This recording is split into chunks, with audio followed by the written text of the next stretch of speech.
होगी तो हिंदुस्तान की पहचान क्या होगी। चंद पंक्तियां हिंदी भाषा को समर्पित करते हुए। हिंदी को करो अंगीकार क्योंकि हर हिंदुस्तानी का है इस पर अधिकार। हिंदी को करो अंगीकार क्योंकि हर हिंदुस्तानी का है इस पर अधिकार। हजारों वर्षों की रास्ता भी हमारी संस्कृति न बदल पाई। हजारों वर्ष की रास्ता भी हमारी संस्कृति न बदल पाई। देशवासियों का मन को बस हिंदी ही बात पाई, हिंदी ही बात पाई। इस कार्यक्रम को सादगी का मोड़ न होता, कुछ ऐसे रह जाते हैं पीछे जिनका कोई तोड़ न होता।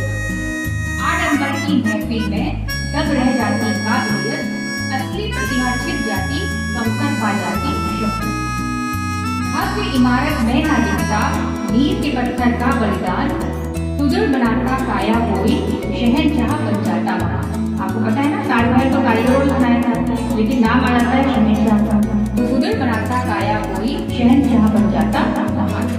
हुनर छिपा है जो किसी में चाहिए कोई निखारने वाला। हुनर छिपा है जो किसी में चाहिए कोई निखारने वाला। स्वयं की पहचान कठिन चाहिए जौहरी तराशने वाला। तुम देख लो तुम्हारे स्कूल में सारे शिक्षकों में कितना हुनर है और धीरे धीरे सभी हुनर जो है उनके सामने आ रहे हैं। हुनर छिपा है जो किसी में चाहिए कोई निखारने वाला। स्वयं की पहचान कठिन चाहिए जौहरी तराशने वाला। बाह्य आवरण से परे जो कि इसमें शिवानी जी मेरे को कहा गया था कि आप शिवानी जी के विषय में कुछ बताएं। तो शिवानी जी, जिनका नाम गौरा पंत है, वो पूर्वांचल हमारे कुमाऊं अंचल से ही संबंधित है और उनका जन्म गुजरात राजकोट में विजयदशमी के दिन हुआ और उसके बाद उनकी शिक्षा शांति निकेतन में हुई और उनका कार्य क्षेत्र कर्म क्षेत्र उनका जो है वो कुमाऊं अंचल था। अल्मोड़े से वो संबंध रखती थी। तो उन्होंने कुमाऊं संस्कृति को अपनी लेखनी में बहुत ही अच्छा स्थान दिया है।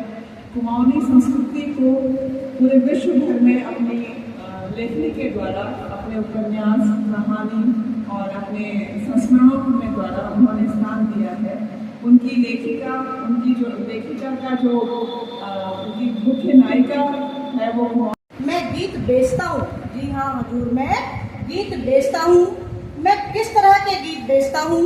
मैं किस्म किस्म के गीत बेचता हूँ। मैं किस्म किस्म के गीत बेचता हूँ। जी माल देखिए दाम बताऊंगा। वो कह रहे हैं कि माल देखिए दाम बताऊंगा। बेकाम नहीं है काम बताऊंगा। कुछ गीत लिखे हैं मस्ती में मैंने, कुछ गीत लिखे हैं पस्ती में मैंने।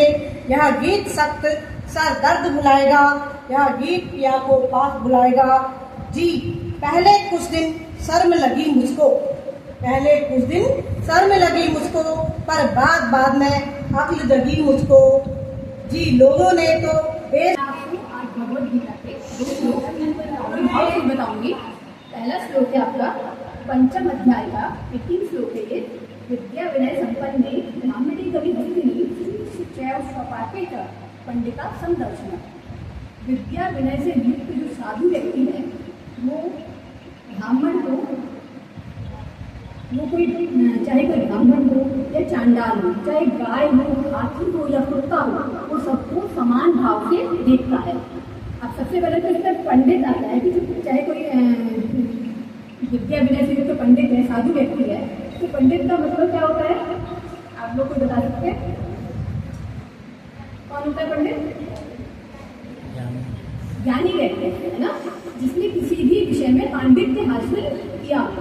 अच्छा अब इसमें क्या है कि आपका चाहे चांडाल हो, चांडाल कौन सा माना जाता है? निम्न जाति मानी जाती है, जो कि त्रिपाठी मीनाना जी के विषय में मैं कुछ बताना चाहती हूँ। पहले तो कि उनका एक संक्षिप्त परिचय देना चाहती हूँ कि उनका जन्म जो है 21 फरवरी सन 1811 में हुआ था और बसंत पंचमी के दिन उनका जन्म दिवस मनाने की परंपरा सन 1930 में प्रारंभ की गई थी। और उनकी मुख्य प्रमुख रचनाएं थी अनामिका, परिमल, गीतिका, तुलसीदास, कुकुर मुक्ता। ताकि लागू पाए बलिहारी गुरु आपने गोविंदियो बताया। इसका अर्थ है कुछ बच्चों को आता होगा, लेकिन इसका अर्थ ये है कि मेरे सामने गुरु गुरु और गोविंद, गोविंद भी भगवान, मेरे आगे मेरे टीचर, मेरे अध्यापक भी खड़े और मेरे भगवान भी खड़े। कायदे अनुसार तो अब देखा जाता तो लोग भगवान के पैर छूते, लेकिन कबीरदास जी कहते हैं कि मैं अपने गुरु के पांव छूऊंगा पहले।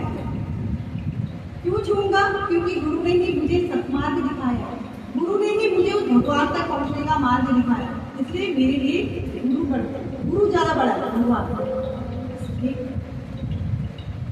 इसी क्रम में आगे दूसरी जो अब इसका दोहा है वह है, बच्चों ये मैं बहुत छोटे छोटे दोहे इसलिए लिख के ला रही हूँ क्योंकि ये आपसे रिलेटेड है। आपको ये दोहे अपने लिए आपको समर्पण करना चाहिए, मतलब आपके अंदर उनको याद रखना चाहिए और ये बार बार आपको जीवन में याद है। और प्यारे बच्चों, आज हिंदी पखवाड़ा जो हम मना रहे हैं उस उपलक्ष्य पर मुझे भी कहा गया है कि मैं श्री हरिवंश राय बच्चन के ऊपर कोई कविता सुनाऊं, उनकी रचित।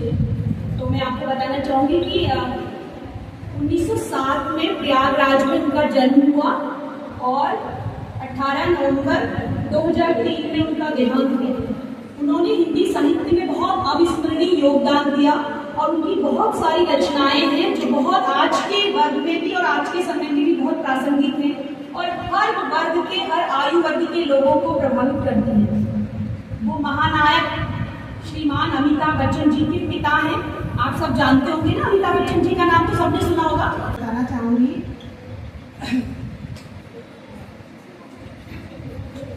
मैं इस धरा पर बोझ हूँ, ये तूने कैसे जान लिया माँ।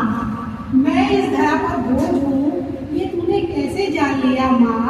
मेरे जन्म से पहले ही मुझे कोख में क्यों मार दिया माँ। मेरे जन्म से पहले ही मुझे कोख में क्यों मार दिया माँ। मैं भी इस आंगन में खेलना चाहती थी, चिड़ियों की तरह चहकना चाहती थी, फिर भी मुझसे मेरा हक क्यों छीन लिया माँ। मैं भी इस आंगन में खेलना चाहती थी, चहकना चाहती थी, फिर भी मुझसे मेरा हक क्यों छीन लिया माँ। मुझे जन्म से पहले ही कोख में क्यों मार दिया माँ। मैं ही दुर्गा का। हिंदी साहित्य के महान राम भक्त व कवि थे। उनका नाम, पूरा नाम राम बोले दुबे था। उन्होंने रामचरितमानस, हनुमान चालीसा, सुंदरकांड जैसे कई विश्व प्रसिद्ध ग्रंथों की क्या करिए रचना की है। उन्हें गोस्वामी तथा अभिनव वाल्मीकि इत्यादि किताबों से सम्मानित किया गया है। तो रामचरितमानस के पद को देखिए, श्री राम मैं सब जग जानी, करहु प्रणाम जोड़ी चुकाना। फिर हम हनुमान चालीसा के किया गया है हिंदी शैली में। तो कुछ दोहे मैं सुनाने जा रही हूँ।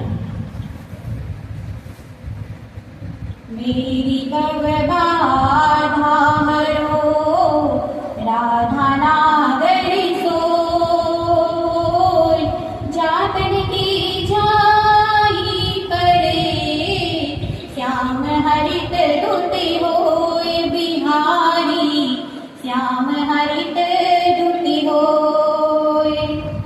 नर की अरुणल नील की, गति समझे नहीं कोय, जैसे नीची है चले, तो ऊंचो होय बिहारी, तो ऊंचो होय।